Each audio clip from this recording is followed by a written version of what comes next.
Okay, so in chapter 4, we're going to be looking at describing the relationship between two variables, and we are focused on a linear relationship or a line relationship between the two variables.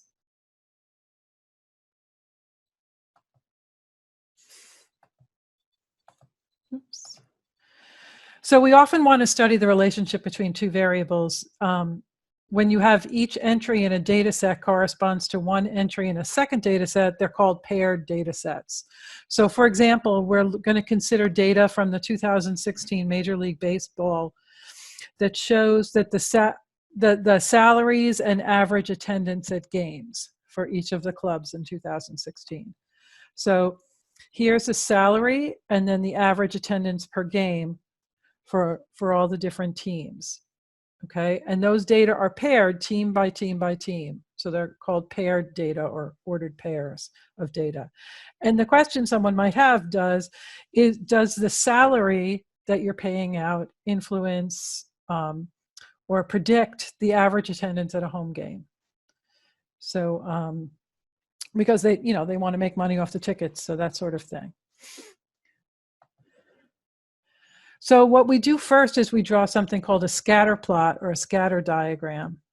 And it's a graph that shows the relationship between two quantitative variables, and they're measured on the same individual. So each individual is represented by one dot in the scatter plot, where on the bottom is the salary in millions of dollars, and on the side is average attendance per home game. So you have two variables. What we generally do is put the explanatory variable on the horizontal axis and the response variable on the vertical axis. So in this case, my stuff.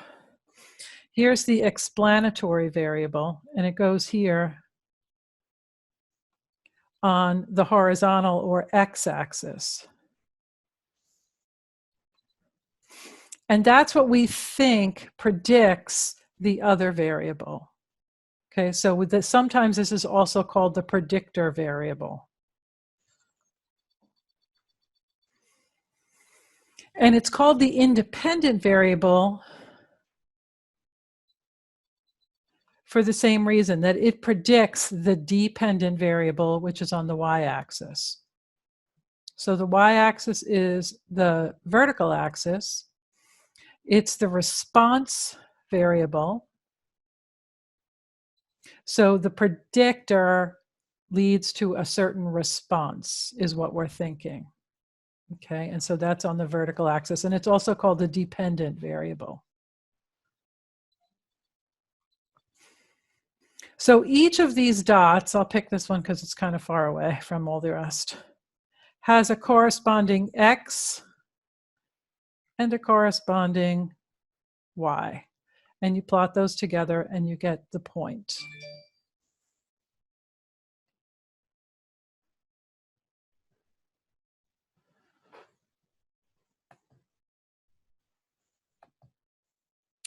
A correlation is a relationship between the two variables. So we can have a linear correlation like one of the ones on the top, and a linear just means it's in the shape of a line. So a linear correlation. We have two types, one that goes downhill and one that goes uphill. The downhill is called a negative correlation, and the uphill is called the positive. It's a downhill correlation because as the X variable increases, the Y variable tends to decrease. And that's called a negative correlation. If you remember anything about slope, it's also the slant of the line is negative if you do slope. And then the positive linear correlation, as the X variable increases, the Y variable also increases. So positive and negative more have to do with the slant of the line. They don't have to do whether something's good or bad. It's not that kind of positive or negative, just the slant. So we say as one increases, then this one decreases. And as this one increases, this one increases. So they both go up at the same time. Whereas this one, as it goes down, it's going to go over. You can also have over here on the bottom right a nonlinear correlation.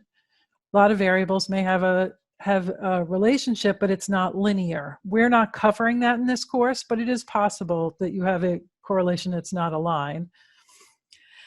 And then this graph is just a hot mess. It is no correlation. You can't really see a shape to that data at all. So there's no correlation.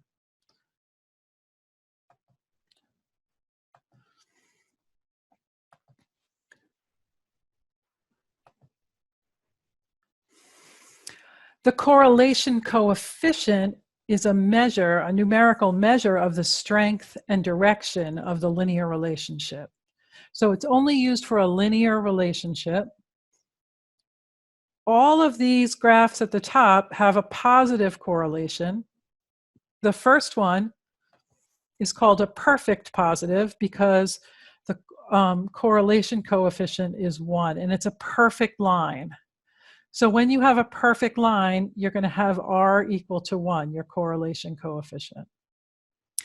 If it's not as great a line, it'll be less than 1. So like 0.81, still pretty strong correlation, still positive, but it's not perfect because data is never perfect. And this one is a little bit of a weaker correlation. Its R is 0.45. So when you have a positive correlation, then you're going to have R is a positive number. And the closer it is to 1, the more strong the correlation. The closer it is to 0, the weaker the correlation. Okay. You can also have a negative correlation, which the perfect one would be -1. And as it gets weaker, it gets closer to 0. So here's 0.92. 0.45 would be more dots in here, a little bit more messed up. But that's a negative correlation.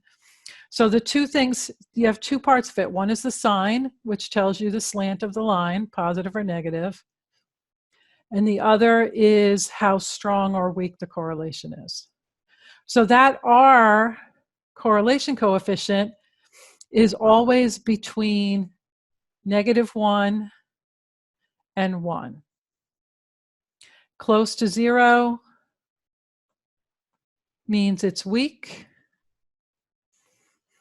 And if it's further from 0, so closer to -1 or 1, it's stronger.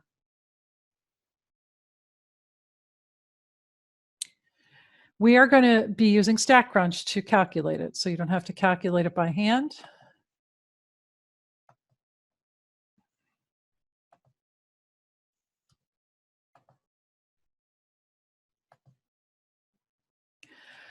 We're going to be testing for correlation using a table.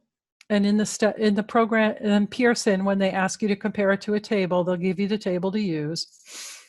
You're going to get an R, and you're going to compare it for either alpha equals 0.05 or alpha equals 0.01, depending on how strong a correlation they're looking for. So here it's alpha equals 0.05 is one column, and alpha equals 0.01 is the other. You're going to be looking at, this says N, the sample size. So depending on the sample size, that tells you how strong a correlation coefficient you need to have. Okay, so for example, if N is 12, it needs to be at least, R needs to be greater than or equal to 0.576. But if N is equal to 20, you will find 20 is here, then you need to have R greater than or equal to 0.44. So the bigger the sample size, the less strong you need in order to have significance of your correlation. Okay?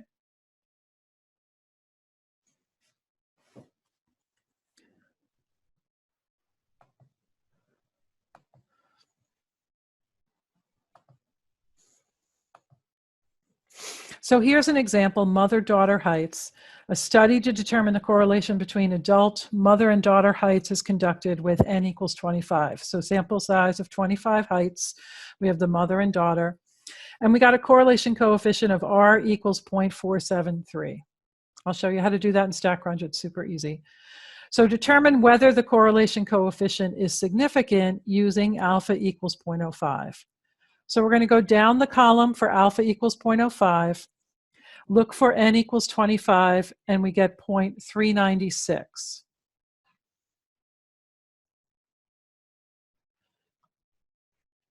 Since our R was 0.473, then R is greater than 0.396, which is our critical value. So we say it is a significant correlation. So as long as it's bigger, then we're set.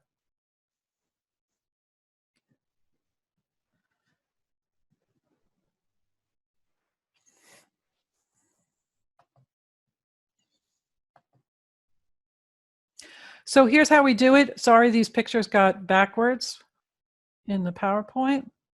So we're going to be using stat, and now we're going to be using regression. So stat, regression, and simple linear. You'll see there are other choices there, but we don't use other kinds of regression, just simple linear. And then we have our two variables, X and Y, which will be in two columns of data. Okay. So X again is our explanatory, and Y is our response. Or X, another way to do that is independent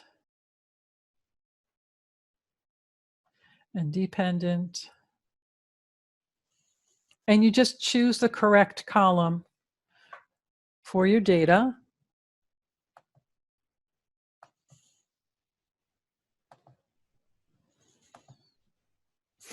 And this is what your output looks like. So all we need at this point is the correlation coefficient R, which in this case was 0.4907. Usually they round to 3 decimal places, so it would be 0.491. So it's a moderate correlation. It's not super strong. It's not super weak. There's an arrow at the bottom that if you click it, it also does the graph for you of the, why can't I think of what it's called? It's gone. It'll come back. So here's what the graph looks like for each of the data points. Obviously, this was a really big data set because it's really crowded. Okay.